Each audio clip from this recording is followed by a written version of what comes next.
The workshop, nobody entered. The first sign that something was unusual happened before sunrise.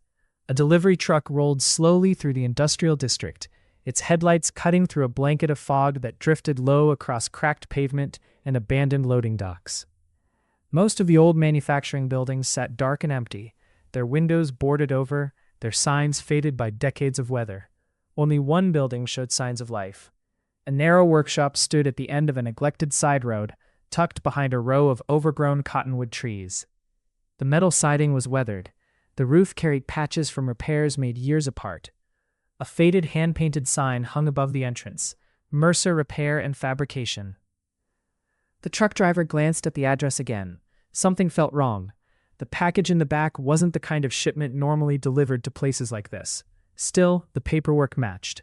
He parked and stepped out into the cold morning air. Inside the workshop, a single fluorescent light glowed above a cluttered workbench. The sound of metal scraping metal echoed faintly through the building. The driver pushed open the door. Warm air mixed with the smell of machine oil, welding smoke, and old steel. An older man stood bent over a disassembled hydraulic pump. He didn't look up immediately. He finished tightening a bolt first. Only then did he set down his wrench. "What can I do for you?" he asked. The driver wheeled in a large wooden crate. "Delivery." The old man frowned. "I didn't order anything." The driver checked the paperwork. Neither of them noticed the mistake yet. The man signed anyway.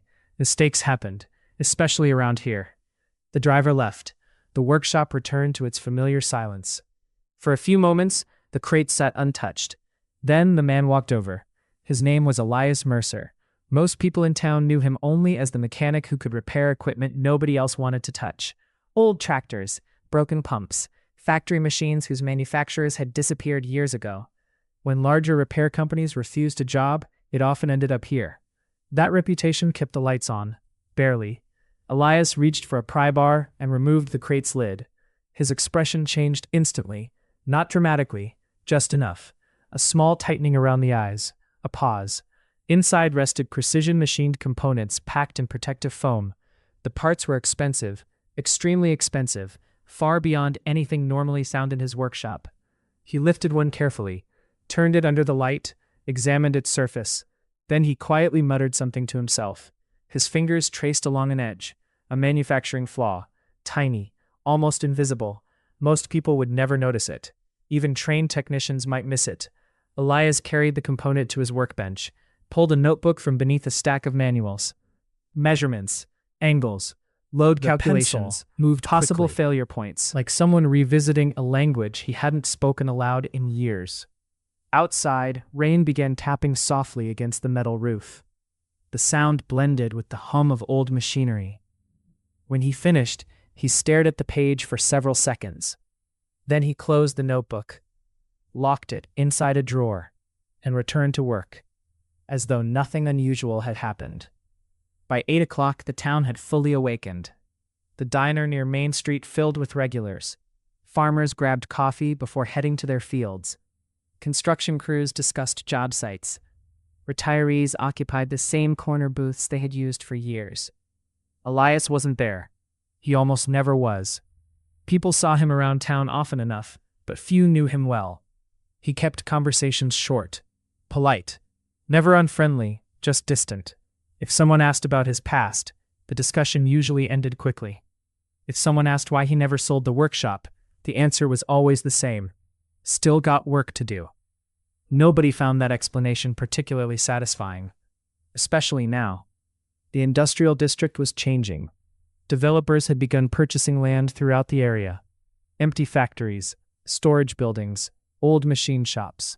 Property values had risen steadily. Several business owners accepted generous offers. Others planned to. Elias remained the exception. Representatives approached him twice in the previous year. Both times he declined before hearing the full proposal. That puzzled people. The workshop wasn't worth much, at least not from the outside. The roof leaked. The equipment was old. The neighborhood continued shrinking. Yet Elias treated the building as though it couldn't be replaced, as though selling it would mean losing something larger than property. Around midday, the rain intensified. Water streaked down the workshop windows. Inside, sparks briefly illuminated the dim interior. as Elias welded a fractured machine housing. His movements were steady, efficient. Years of repetition had turned difficult work into routine. The radio played softly in the background. An old weather report, then local news, then static. He barely listened. A sudden knock interrupted him. Elias lowered his welding mask. A young man stood at the doorway. 22, maybe 23. Grease stains covered his work shirt. "Elias?" The older man nodded. The visitor stepped inside. His name was Nathan Cole. He worked maintenance at a nearby grain facility. Whenever equipment failed beyond the abilities of the regular crew, Nathan often brought parts to Mercer Workshop. Unlike most people, he wasn't intimidated by Elias's quiet personality. "You busy?" Nathan asked. "Usually." Nathan smiled. "Fair enough." He placed a damaged gear assembly on the bench. As Elias examined it, Nathan noticed the open notebook nearby. Only a single page remained visible, covered in calculations, far beyond normal repair work. Nathan looked closer. "What's this from?" Elias immediately closed the notebook. "Nothing important." Nathan hesitated. The answer felt rehearsed. Not defensive, just final. The conversation moved on, but curiosity lingered. Nathan had seen similar moments before, little glimpses of knowledge that didn't fit the life Elias appeared to live. Every now and then, someone would ask for advice on a complicated engineering problem. Elias would offer a solution in minutes, then return to repairing tractors as though the discussion had never happened. It never quite made sense. Wondered how much of the old mechanic's story remained untold. Late that afternoon, nearly 12 miles away, the delivery driver finally discovered the shipping error.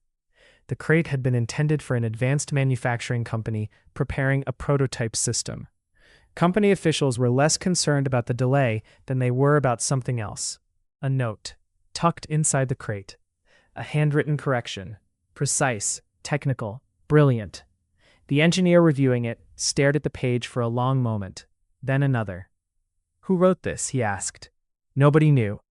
The driver mentioned the workshop, the old mechanic, the notebook, the sketch. The engineer requested the address immediately. Outside, the rain continued falling across the industrial district. Inside Mercer Workshop, Elias locked the front door as evening approached. The building settled into familiar silence. He switched off the lights one by one. Only the glow above his workbench remained. For a moment, he stood staring at the locked drawer containing dozens of notebooks. Years of ideas, designs, calculations, things nobody had asked to see, things he had long ago stopped offering. Finally, he turned off the last light.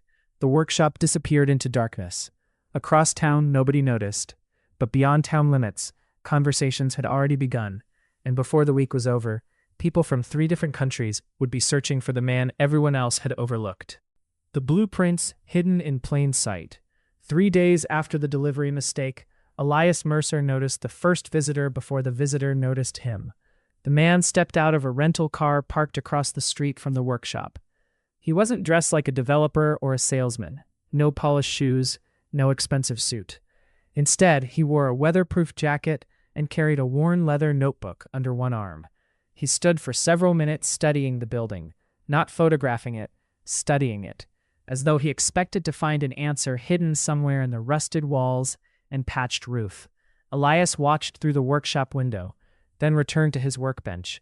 Whoever the man was, he would eventually knock. Most people did. The knock came 20 minutes later. Elias opened the door. The visitor introduced himself as Daniel Fisher, an engineer from Germany, not an investor, not officially. At least that was how he described himself.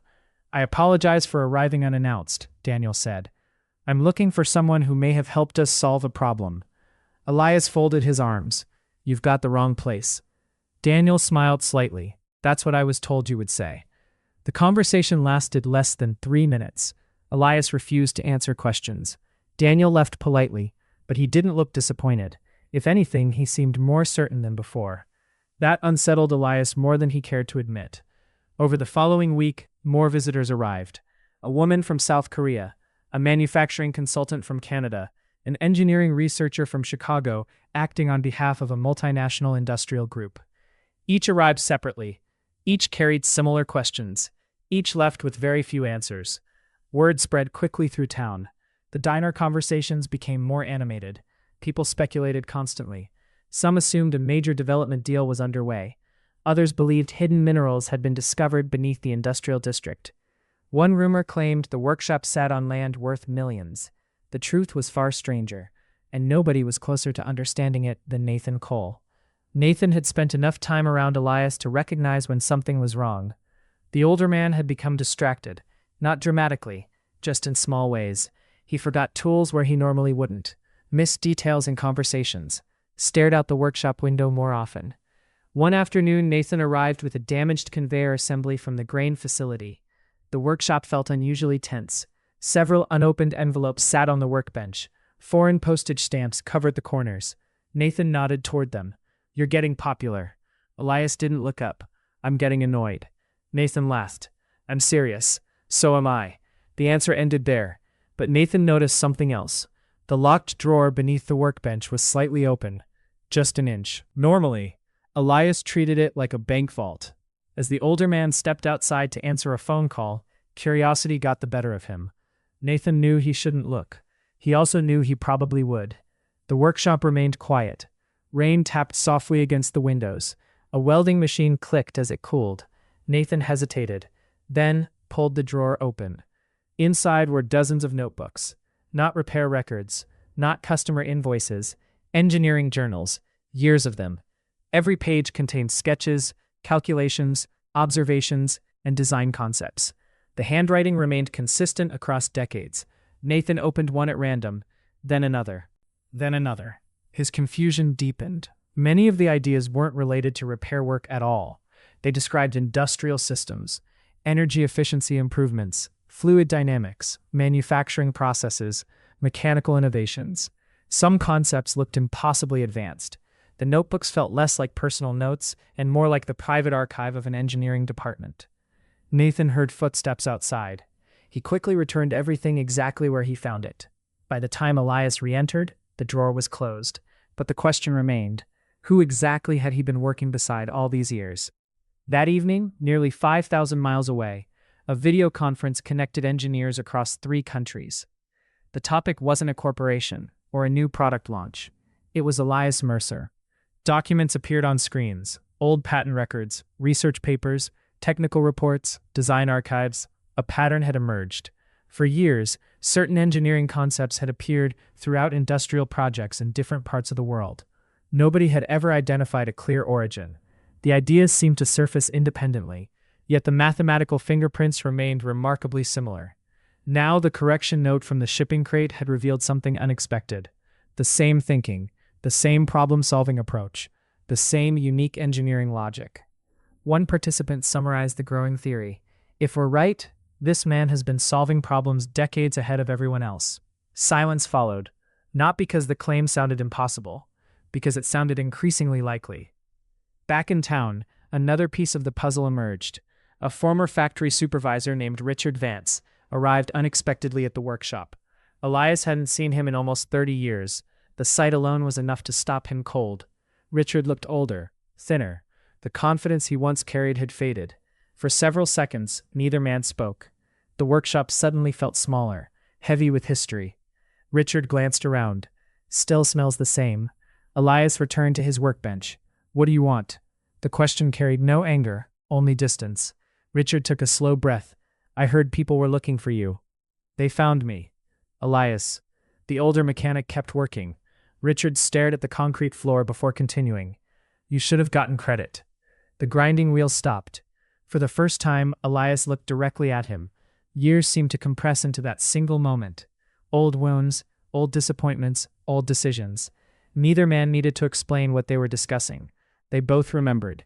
30 years earlier, they had worked together at a regional manufacturing company, a struggling operation trying to modernize outdated systems. Elias had contributed ideas that dramatically improved efficiency, ideas that attracted corporate attention. Recognition flowed upward instead of downward. Managers received promotions, shareholders received praise. The engineers responsible were largely forgotten. Then layoffs followed, including many of the people who built the improvements. Elias left shortly afterward, never returned. Richard swallowed hard. "We should have fought harder." Elias looked away. Maybe. It wasn't forgiveness, but it wasn't rejection either. For Richard, That mattered. Before leaving, he placed a folder on the workbench. Old project records, original reports, documents carrying dates and signatures, evidence. The kind that survives long after memories begin fading. When Richard walked out, Elias didn't open the folder immediately. He simply stared at it, as though opening it might reopen everything else. The thing money could not buy. The proposal sat untouched on Elias Mercer's workbench for nearly 2 weeks. Every morning he arrived before sunrise. Every evening he locked the workshop after dark. And every day the thick folder remained exactly where the investors had left it. Unopened, unanswered. The town noticed. People always noticed when nothing happened, especially after expecting something to happen. Rumors spread through diners, hardware stores, and gas stations. Some believed Elias was negotiating for millions. Others thought he planned to retire. A few insisted the old workshop would soon disappear beneath modern glass buildings and technology centers. Meanwhile, Elias continued repairing equipment. A broken irrigation pump on Monday, a grain conveyor gearbox on Tuesday, a hydraulic cylinder on Wednesday. The same work he had done for years. As though international investors had never arrived. As though the future wasn't waiting on his decision. Yet something had changed. Even he could feel it. The workshop no longer seemed hidden. People looked at it differently now, and that made him uncomfortable. For most of his life, being overlooked had become a kind of protection. Recognition brought expectations, questions, attention. He had spent 30 years avoiding all three. One afternoon, Nathan found Elias sitting outside the workshop. Not working, not reading, just sitting. The old mechanic watched wind move through weeds growing between cracked concrete slabs. A freight train echoed somewhere in the distance. Nathan carried 2 coffees. He handed one over. Elias accepted it without comment. For several minutes, neither spoke. The silence felt natural. Eventually, Nathan nodded toward the unopened proposal visible through the workshop window. You going to read it? I read enough. You know that's not what I mean. Elias stared toward the railroad tracks. The answer took time. Long enough that Nathan thought none was coming. Then finally, people keep acting like something important just happened. Nathan waited. Elias continued. But the work's the same. The younger man considered that, then shook his head. No. Elias looked at him. No, he asked. No. Nathan pointed toward the workshop. For years you fixed machines. Then he pointed toward the proposal. Now people finally understand why. The words lingered, not because they were dramatic, because they were true. And Elias had spent most of his life avoiding truths that made him uncomfortable. A week later, the investors returned. This time they brought something unexpected. Not contracts, not financial projections, evidence. Boxes of documents, reports, photographs, case studies, records collected from manufacturing facilities around the world. They spread everything across tables inside the workshop. At first, Elias assumed they were trying to impress him. Slowly, carefully, and something remarkable emerged. Several modern industrial systems operating across multiple countries contained concepts strikingly similar to designs hidden within his notebooks. Not identical, refined, expanded, adapted, but unmistakably related. One report described improvements that reduced energy waste in remote processing facilities. Another detailed mechanical systems that lowered maintenance costs for small manufacturers. A third outlined production methods helping struggling plants remain operational. Elias studied the pages quietly. The room remained silent. Nobody interrupted. Nobody pushed. Finally, he looked up. You're telling me these came from my work? One investor shook his head. Not directly. The answer surprised him. The woman continued. Your ideas traveled through conversations, through old projects, through engineers who learned from engineers. She tapped one of the reports. The people using these systems don't know your name. Then another. And the people who improved them may never have known where the original thinking started. She smiled gently. But the influence is there. Elias stared at the documents. For years he had imagined recognition as something stolen, something lost forever. Yet here was evidence that the work itself had survived, perhaps better than recognition ever could. The ideas had continued moving long after he stopped chasing credit. The realization unsettled him, then humbled him, then unexpectedly brought peace. Construction began 3 months later, not on the workshop, around it. The abandoned industrial district slowly transformed. Old warehouses became training facilities, unused buildings became fabrication labs, community spaces appeared where empty lots once stood. Yet Mercer Workshop remained exactly where it had always been. The same walls, the same doors, the same worn concrete floor. The investors honored their promise. The workshop wasn't replaced, it became the center. Young apprentices started arriving from technical colleges and trade programs. Some wanted to learn machining. Others wanted experience solving real-world engineering problems. Most arrived expecting to meet a genius. They usually left surprised, because Elias never acted like one. He taught through questions, mistakes, patience. If someone struggled, he didn't rescue them immediately. He let them think, let them fail safely, let them discover. The lesson stayed longer that way. Nathan eventually joined full-time. Watching him work alongside Elias felt strangely symbolic. One generation passing knowledge to another. Not through speeches, through daily work, the way most valuable things are passed on. Late one summer evening, after the last apprentice had gone home, Elias remained inside the workshop. The building felt different now. Not quieter, warmer, alive. Laughter had replaced silence. Questions replaced isolation. The place carried energy again. He walked slowly between workbenches, past machines older than some of his students, past shelves filled with tools accumulated over decades, past the locked drawer, the same drawer that had once guarded years of notebooks. He opened it. For a moment he simply looked inside. Then he removed the notebooks, all of them, one by one. He carried them to a new cabinet installed near the training area. The cabinet remained unlocked.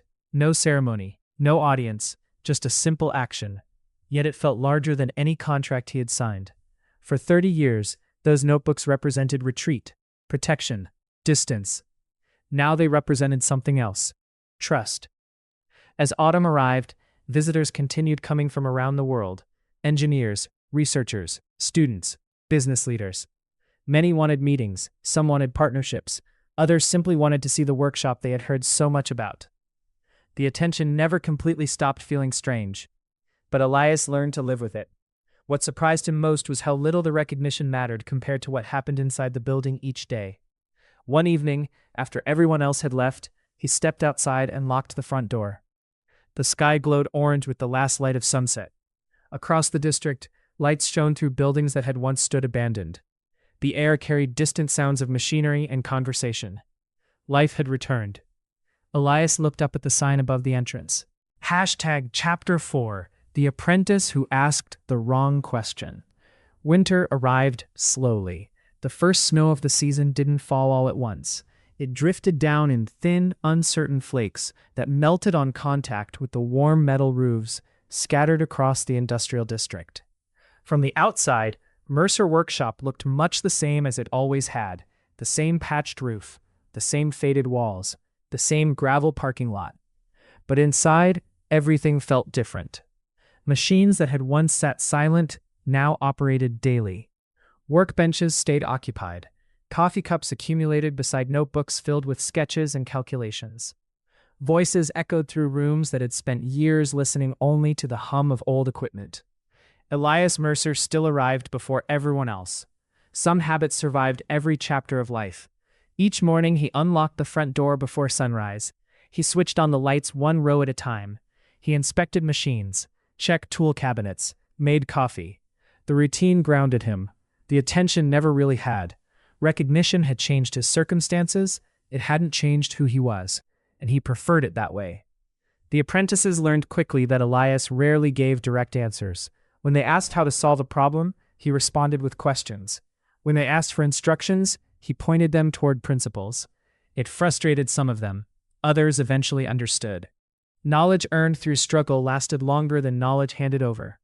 One apprentice understood this better than most. Her name was Maya Ortiz, 24 years old, mechanical engineering graduate, sharp-minded, curious, persistent, sometimes annoyingly persistent, especially according to Elias. Unlike the others, Maya rarely became impressed by stories about the workshop's history. She respected Elias, but she wasn't interested in legends. She was interested in understanding how things worked, and why. That distinction mattered.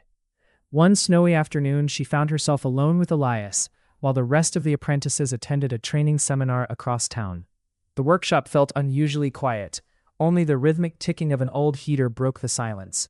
Maya stood beside a partially disassembled industrial valve assembly. For nearly an hour, she studied a recurring failure pattern. Something wasn't making sense. Finally, she approached Elias. "I think the design's wrong." Elias glanced up from his workbench. "The design's 30 years old." "I know." "Still running after 30 years." "I know." He returned to his notebook. "Then maybe it isn't wrong." Maya folded her arms. "Or maybe people just got used to working around the flaw." That made him pause, only briefly, but Maya noticed. Over the months, she had become skilled at noticing things other people missed. Elias looked toward the assembly, then back toward her. For the next 20 minutes, she explained her observations. Wear patterns, stress concentrations, maintenance reports, operational inefficiencies. Not major problems, small ones, the kind that quietly cost money year after year. When she finished, Elias remained silent. Maya waited. The silence stretched, long enough to become uncomfortable. Finally, he nodded. "You're right." She blinked. The answer came so unexpectedly that she almost missed it. "That's it? What else were you expecting?" "I don't know, an argument." A faint smile appeared at the corner of his mouth. "I save those for bigger mistakes." The moment passed, but something about it lingered, because for the first time, Maya had challenged one of the workshop's accepted assumptions and been correct. Most people would have treated the discovery as a technical issue. Elias didn't. He recognized something deeper. Fresh eyes often saw things experience overlooked. Several weeks later, an unexpected opportunity emerged. A regional manufacturing cooperative approached Mercer Workshop with a problem. A serious one. Several aging facilities relied on outdated equipment approaching failure. Replacing everything would cost millions. Money they didn't have. Shutting down would eliminate hundreds of jobs. The cooperative wanted advice, nothing more, at least initially. Representatives arrived carrying diagrams, maintenance records, and years of operational data. They expected consultation. What they received was a challenge. Elias gathered the apprentices around a conference table, including Maya, including Nathan, including everyone. The visitors looked confused. One executive leaned toward Elias. "We were hoping to speak with you." Elias nodded. "You are." Then he gestured toward the apprentices. "So are they." The executive hesitated. "With respect, some of them are students." Elias leaned back in his chair. "Exactly." The room grew quiet. Not tense, curious. The executive eventually agreed. What followed surprised everyone. For 3 days, the workshop became a hive of activity. Teams analyzed equipment, reviewed failures, proposed solutions, rejected assumptions, started over, argued, tested, refined. The process wasn't elegant. It wasn't organized. At times it looked chaotic. But beneath the surface, something remarkable was happening. Knowledge wasn't flowing from one expert. It was flowing through a community. By the end of the week, they presented a plan. Not a replacement strategy, a transformation strategy. Upgrade critical systems, retain functional infrastructure, modernize selectively, reduce costs dramatically, preserve jobs. The cooperative approved the proposal. Implementation began months later. The results exceeded expectations. Yet what mattered most to Elias wasn't the success itself. It was who led much of the work. The apprentices, including Maya, especially Maya. Spring arrived early that year. The snow disappeared. Construction projects expanded. New workshops opened throughout the district. One afternoon, Elias found Maya studying old photographs displayed near the training area. Images from decades earlier, factory floors, engineering teams, machines long retired, moments frozen in time. She pointed toward one photograph. A younger version of Elias stood near a prototype system, half hidden in the background, almost invisible. "Can I ask you something?" Elias nodded. Maya looked at the photograph, then at him. "When people tell the story of this place 50 years from now," she hesitated, "what do you want them to remember?" The question caught him off guard, not because it was difficult, because he had never seriously considered it. For most of his life, he assumed nobody would remember any of it. The workshop. The work. Now the possibility felt strangely real. He studied the photograph. Then the busy workshop beyond it. Students learning, machines running, ideas being exchanged, life moving forward. Finally, he answered, I hope they don't spend too much time talking about me. Maya smiled. That sounds exactly like something you'd say. It also happens to be true. What should they talk about then? Elias looked around the room, at the people. Not the machines, not the building, the people. The fact that knowledge survives when people share it. The answer settled quietly between them. No dramatic music, no speech, no applause, just a simple truth. The kind that often takes an entire lifetime to understand. Outside, afternoon sunlight reflected from workshop windows across the district. Inside, another generation continued learning, and for the first time in decades, Elias Mercer no longer worried about what would happen when he was gone, because the future was already standing right in front of him.